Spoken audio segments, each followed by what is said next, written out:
Hello.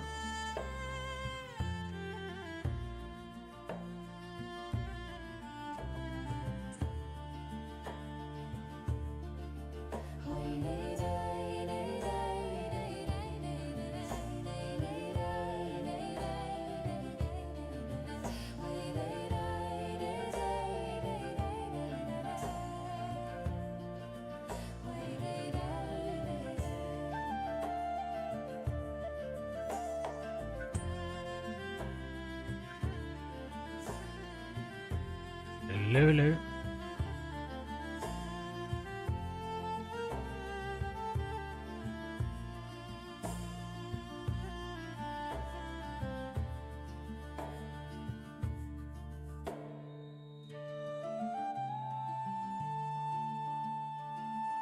Okay, so I'm back again, and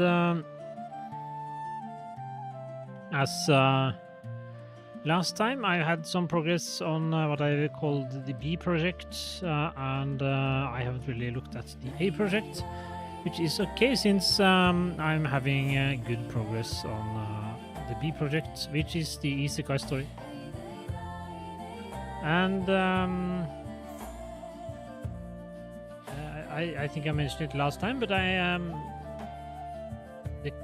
current status is that I have the beginning. I have the I started at the start of the story and just started writing, so I have the first part of the story, and then I have written what I guess is the last chapter, something like the last chapter. It will probably need to be rewritten somewhat at some point, but for now I know where the story is supposed to end, how it's going to end, at least the way things stand now, and I have more or less figured out the dastardly plan of the villain, the antagonist, and what remains is simply to fill in the blanks. I have a certain idea what's going to happen, what's required for the heroes to reach the end from where they are now, but a lot of details that are missing and that I'll have to find a way to solve. And I think last time I also mentioned that I was a little bit uncertain of how to proceed at the point I had reached, and happy to say that I now have managed to get a little bit further. I still don't entirely know how that part of the story is going to end, but I am in the process of writing a continuation. So I have written a little bit since last time, and I have still a little bit more that I can write that I haven't had time to finish yet, and that will bring me a little bit further along the way. Also made some design drafts, visual for the Illaris character, the cute elf. I have thought a little bit about the other characters also, and I'll probably try to make some visual designs for them also, and try to show those on stream next time maybe. I had planned showing the Illaris image that I picked out this time, but I didn't get that far, so just make do with the story. And I thought I'd read a little bit further. I had I still haven't reached the point I have managed to write to, so I guess a short recap is that we have this programmer that arrives in fantasy world after being hit by a truck in his own world, our world, and he's summoned by this magician that works for a king that is worried about the demon kingdom next door they might be up to.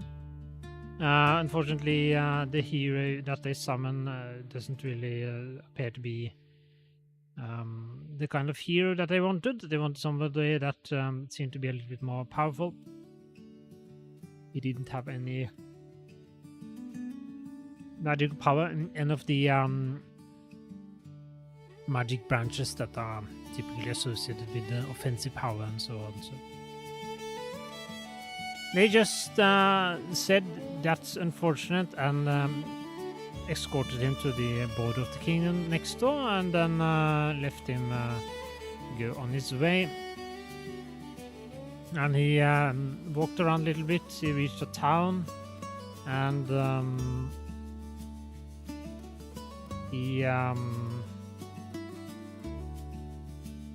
found somewhere to eat. He found something to eat. He found an inn to stay at, and he was worrying about his money running out, but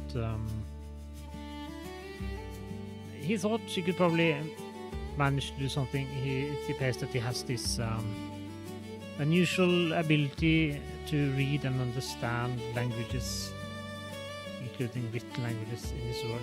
So he's sort of thinking, maybe I can do something with that.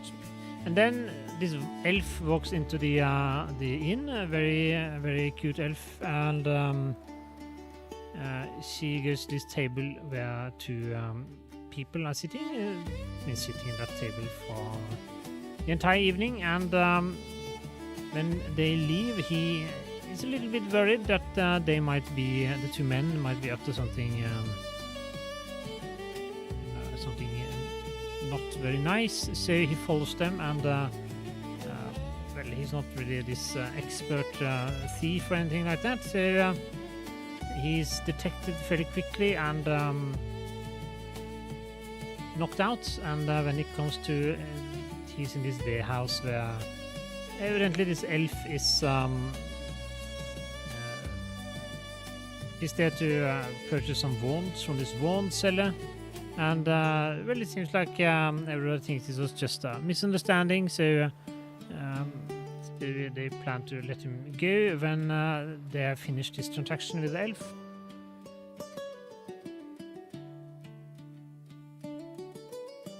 But then he looks at some of these wands in this store, and it seems like maybe there's something strange for them, because he's able to see this magical energy from these wands. And is this something everybody can see, or is this something that only he, or that only has somebody with his type of power is able to see? Well, that's something we don't know yet, but he does not notice something strange about these wands, and it's that they do have this magical aura about them, from sort of consistent with what one might expect a magical wand to have if one didn't really know anything about magical wands. But it all seems like it's leaking magical energy from a point in this wand. So he sort of says it most himself that is it broken? He asks himself, and then both the elf and the wand seller, they look at him very, very surprisedly, and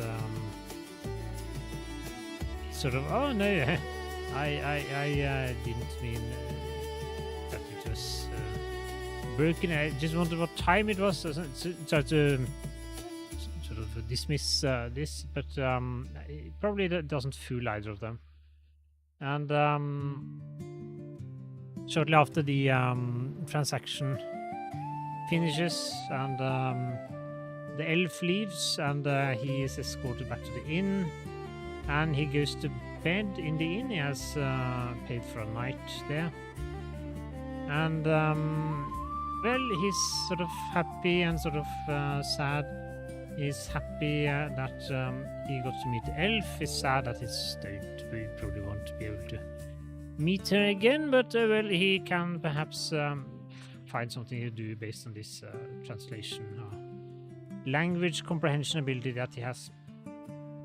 But then there's something about this meeting, or rather this the things that happened in this place where the wands are being sold, and it's when he said that,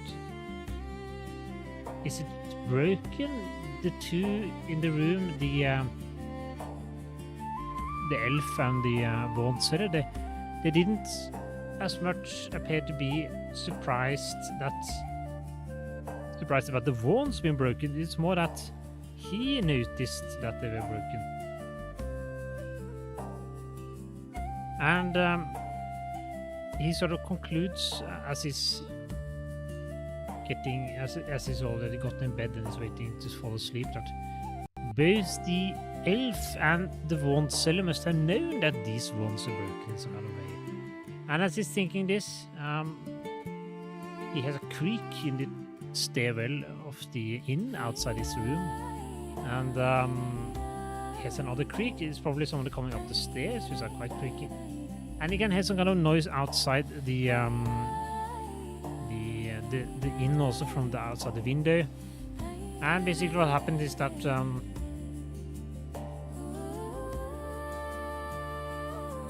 most likely the Vaughn-Seller has sent his minions to finish him off, and at the same time the elf has come to rescue him, and she says something cool like "Come with us if you want to live," while she's hanging from outside the windowsill of his room. And at the same time we have these henchmen of the Vaughn-Seller that are using some kind of magic in the corridor outside the room, and he goes with the elf and they fly up into the sky, and at the same time the room explodes outward in some kind of fireball. And that's where we ended last time. Or rather, yes, last time. So let's continue.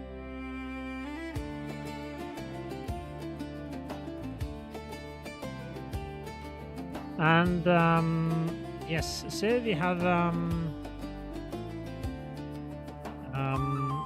come with me, come with us if you want to live. So there was this other person also that turned out to be the companion of the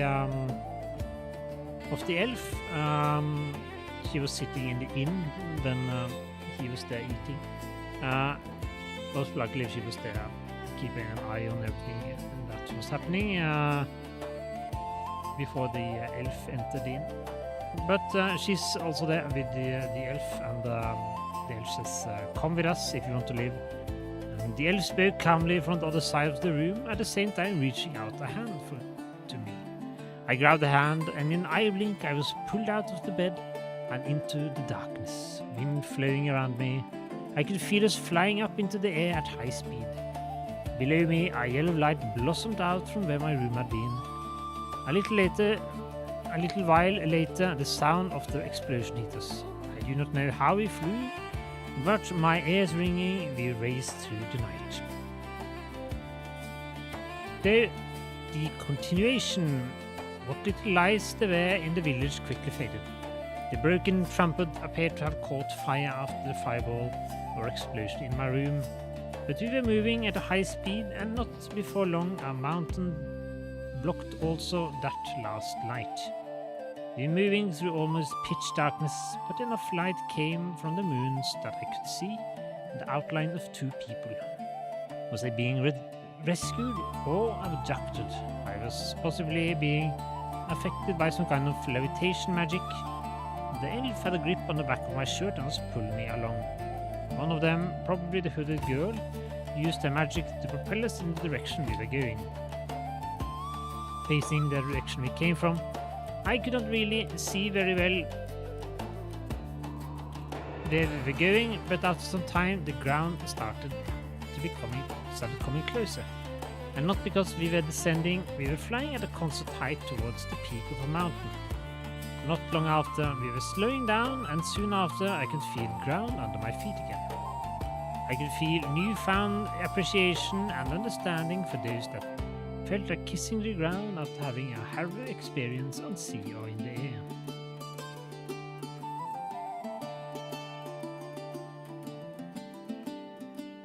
By now it was getting quite late in the night, early in the morning, and since we were also quite high up, the darkness was fading.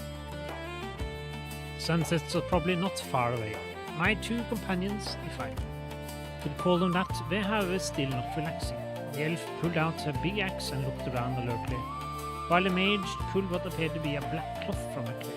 She placed the cloth on the ground and then pulled back what looked like a wooden trapdoor, revealing a ladder going down into a room. She started climbing down and the elf gestured for me to follow. When I was halfway down, she followed and closed the trapdoor behind me. The ladder ended in a circular room with light coming in from the open door. The mage waited for me to come down, while the elf jumped the rest of the way and stood next to the mage. Both of them were looking at me. I looked back, not knowing what to say. They looked at each other. We should be safe here, nothing to worry about. The beautiful elf looked at me, again smiling innocently, like she had when I first met her. Thank you, I said, smiling gratefully, and it was true, I was grateful and happy. I had narrowly avoided a fiery death, which was nice, but I was mainly grateful because I got to see her again, and much sooner than I could have hoped for. The maid snorted irritatingly and started walking towards the door. Follow me, she said, we need to talk. But before that, I will take you somewhere where you can rest a little while we get ready. Somewhat reluctantly, I dragged my gaze away from the elf and followed the mage. We went through several doors, down a spiral stair, and eventually into what looked like a kitchen or dining area. His whole place was a little unusual, with the general theme being circles. The room I had arrived in had round walls. The corridor outside it was also surrounded by round walls. The stairs leading down were also running along what appeared to be an inner round room and out the round walls. Descending, the radius appeared to widen. It was like we had arrived at the top of a tower that would widen the further down we went. A table in the middle of the room, also round, was made of massive and very expensive-looking polished wood. She gestured at a chair and I sat down, grateful for the opportunity to relax. She went to one of the side doors, did some kind of gesture before it, then opened it and went through. A minute or two passed and I could feel my body coming down from the adrenaline high. A very unusual day, to say it mildly, with lots of activity and no sleep. I could feel myself getting drowsy, and I snapped awake when I heard the door slam. Did it slam twice? She had come in from the side room with a tea set. Looking slightly irritated, she put it down before me. Tea? She asked. Thank you, I replied gratefully. I reached for the tea set to see what kind of tea they had in this world. She looked at me silently for a short moment, then turned toward a cupboard, took out a cup, and after waving her hand over the cup once, put it down before me, now filled with steaming hot water. I thanked her again, and then she left me with the tea.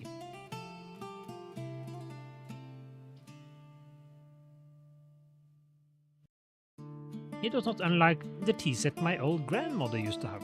3 metal tins with lids kept the loose tea inside well sealed. The tin sat along the metal infused. The tins sat along with a metal infuser in a metal plate that was the perfect size for the tins and infuser. It had evidently been made as a set, and it was obviously well made, probably expensive.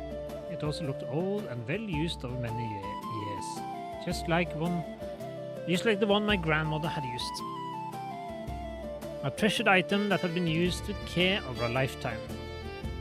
There was something nagging at me, but my curiosity overruled anything else, so I reached out for the first tin,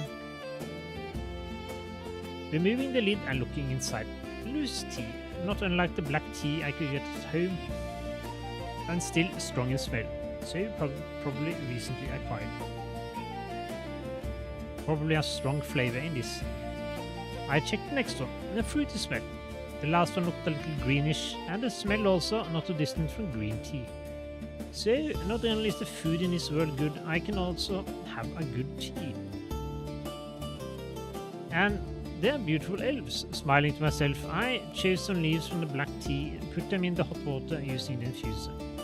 I let the tea sit a couple of minutes and was about to remove the infuse when it struck me that I had nowhere to put it. I got up and hastily looked around the small round room, opening the cupboard where the mage had got the cup, now or the teacups, but there was a row of fine glasses, so I borrowed one and put the infuser in it. Mission accomplished. I sat back down and picked up the teacup. Still warm, but nice smell. Not wanting to wait, I took a small sip, and yes, it tasted as well as I hoped. Not unlike the black tea brand I used to drink at home. Sighing with satisfaction as I leaned back in the chair, taking another sip. At this moment, the door to the room opened, and the elf and the mage came into the room. I had wanted to thank the mage for the excellent tea, but both of them appeared to have changed, and words failed me. Elf was no longer wearing a cloak, and what I guess were clothes made for outdoor use. It looked a lot more formal, perhaps what one might wear at an elite university or military school.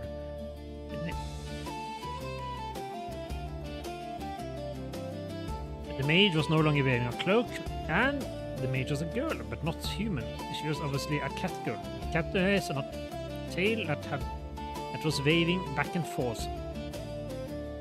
I narrowly avoided spitting out the tea in surprise, and instead ended up with a coughing fit. One eye was covered in a black eye patch, the other was looking at me defiantly. If she had been a cat, I would think the movement of her tail indicated irritation. Her dress was similar in formality to the elf, but based on a different design, like she came from a different organization or school. Getting over my coughing fit, but still probably wearing a stupid grin, I tried to thank them again for probably saving my life. Since they both looked quite formal, I stood up and bowed slightly while thanking them. Not saying anything, they looked at each other, then each of them took out a chair and sat down. I did the same. The mage, still looking irritated or slightly unsatisfied, was leaning back in her chair with arms crossed.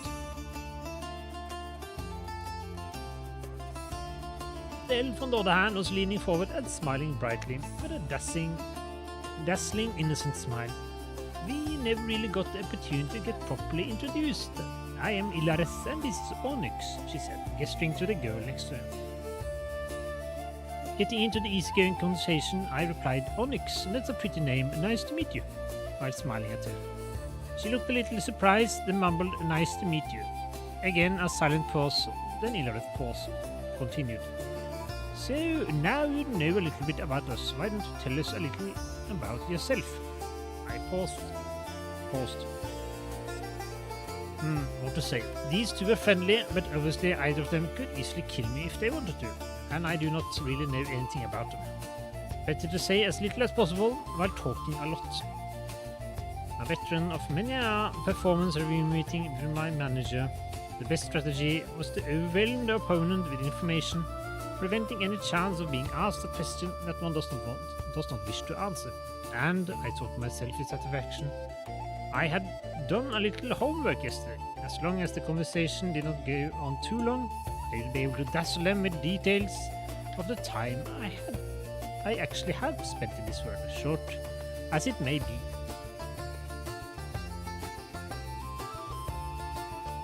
So, introducing myself as Odysseus, scribe and traveler of the world, I started talking in painstaking detail about my walk from the next kingdom, about my visit to the market in the village, and finding the inn where I first met Ilareth. Compared to my meeting with my former boss, I found Ilareth a much better listener. Smiling dreamily while looking at me, elbows on the table and resting her head in both hands. Head was tilted slightly to the side. Not saying anything, just staring at me encouragingly. The maid was again looking slightly irritated, at times casting her gaze in the direction of the elf. I could have continued talking to her for hours. Unfortunately, I fairly quickly ran out of details. Trying to change the subject for myself, I said, and then I ran into you two, and we flew up to this mountain. Very exciting end of the day. So you two appear to be good friends. Have you known each other long? Smiling brilliantly, Ilareth answered, I guess you could say that.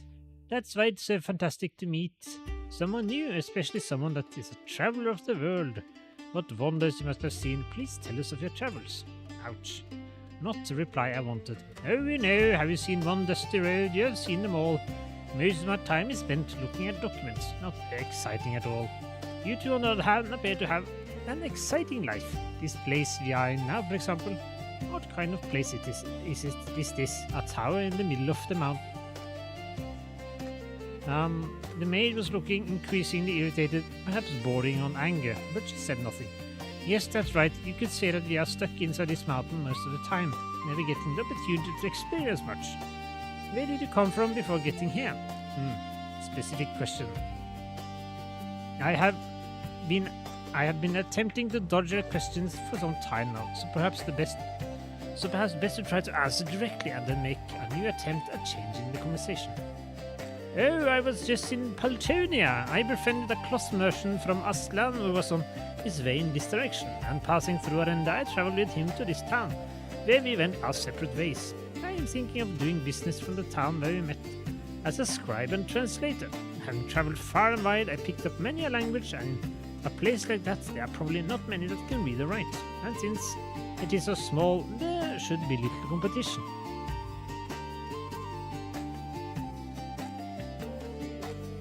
I see. Ilareth leaned back in her chair. Again, the two looked at each other. It looked like I had successfully managed to dodge her questions in a convincing way.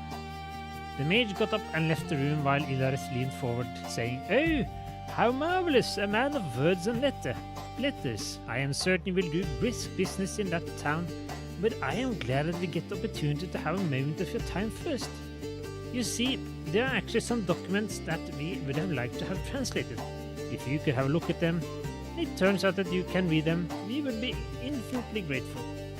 While saying this, she looked at me beamingly, her whole face lighting up. Of course, I answered.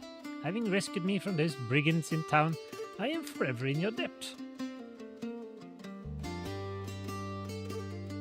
If there is something I can do, especially something simple as translating some documents, please let me know. I said, and truthfully so.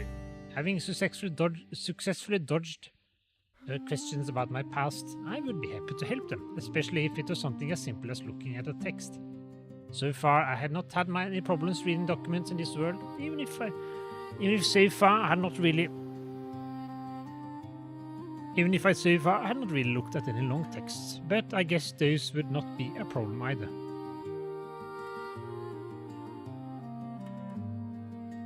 The maid returned, carrying a book bound in black leather. It looked old, and like it had just been dusted off. This is a book we came over recently, and not being well-traveled and knowledgeable, knowledgeable about languages as you, we were unable to read it. But it looked old, and maybe it is worth a lot of money. If you can tell us at least what type of book it is, we can try to find someone that might be interested in it. Of course, I answered smilingly. Looks like my translation business will have a good start. Maybe I can use these two as reference customers. So best to give a good impression. Putting on my most serious professional experience and expression and mannerisms, I reached out my hand and accepted the book, and then put it down in front of me on the table. It did look quite old, the leather covering having dried and cracked in several places, but it was obviously well built and did not look like it was going to fall apart. I see. I said, like talking to myself. Nodding sagely while looking at the tome.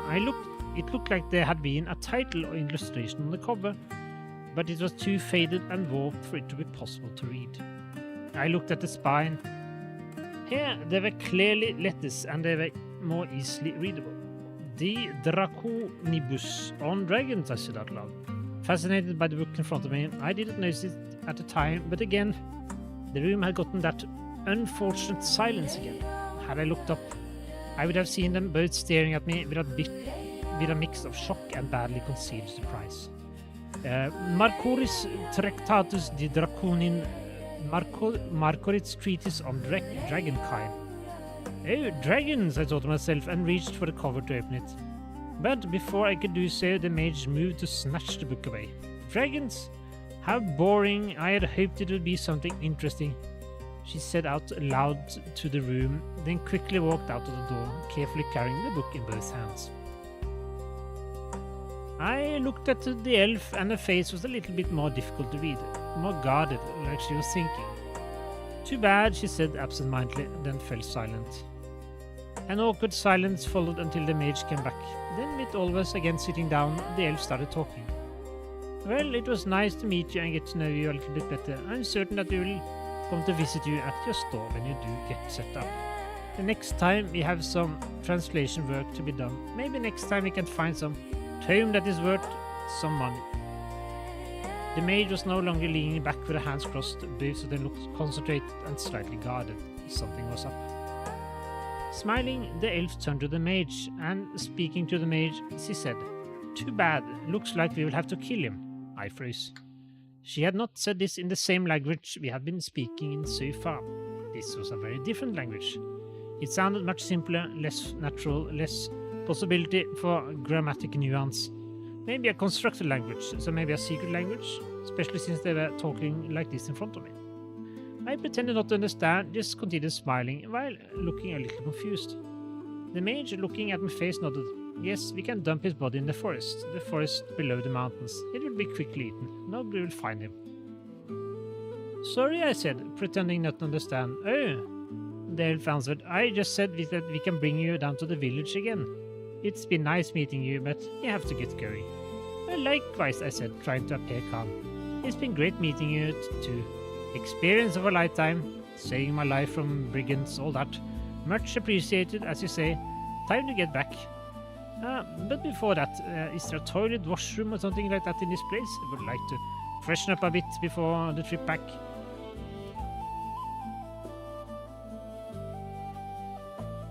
Of course, out the door and to the left, the mage answered, gesturing towards the door with one arm.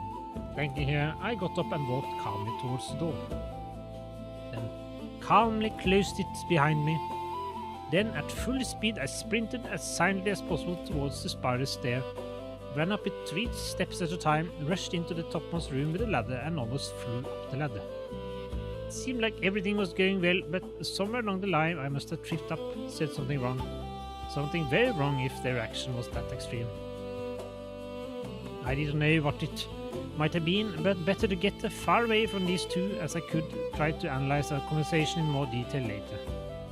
Reaching the top, I pushed the trapdoor. It did not budge. I put more strength into it, nothing. I hit it with my fist, tried using my shoulder, but it was difficult to put any significant amount of power into it when I was standing on the ladder. Below me, I could sense someone looking at me. Both of them were walking calmly into the room. They stopped at the bottom of the ladder, neither of them looking very friendly. Before I could say anything, before I could think of anything to say, the mage pointed in my direction. And like when I had attempted to follow the elf and the 2 associates of the worm dealer at night, I was enveloped by blinding light. Energy, lightning. Again, it seemed to slow. Again, time seemed to slow, the fluctuation of the lightning slowing, stopping. It was as if I was floating in a sea of light, but light was not solid. It seemed to fracture, dividing into smaller and smaller threads, increasing in number until they were all around me, and the threads flowed around me. Again, I attempted to reach out, but to study them. Darkness enveloped me, and I fell backwards into darkness, losing consciousness. And I guess that's suitable place to end it.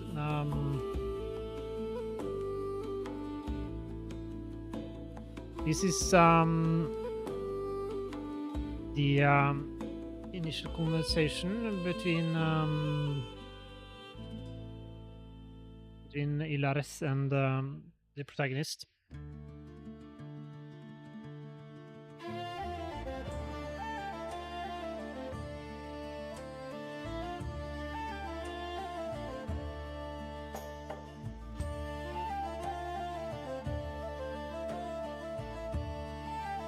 And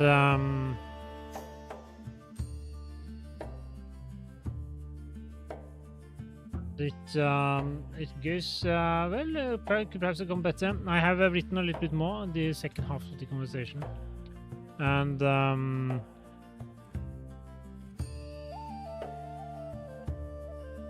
the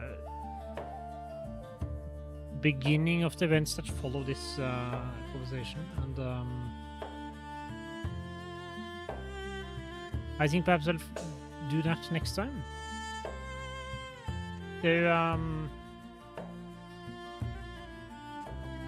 I guess that's where we are today.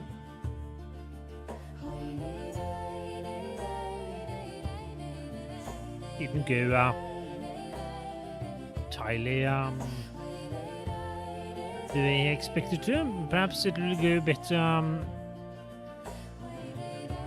next time. So obviously there was something that he said or that he did that was problematic, and we'll probably find out next time. But for now, I think that's good place to end it. So thank you for watching or listening, and hopefully be back soon. But for now, that was it. Bye bye.